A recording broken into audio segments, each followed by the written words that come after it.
কথাই না বলতো।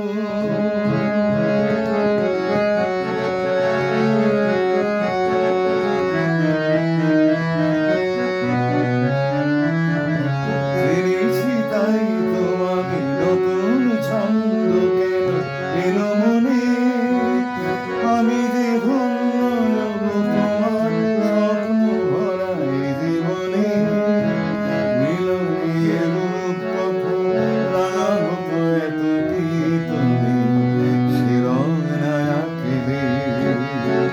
তাই বলি কোনো বাসে সুর খুঁজে পেত কি কারো নূপুর না থাকলে, কারো নূপুর না থাকলে কোনোদিন বলা করাই অত দূরে যেত কি আকাশ না ডাকলে, আকাশ না ডাকলে, আকাশ না ডাকলে।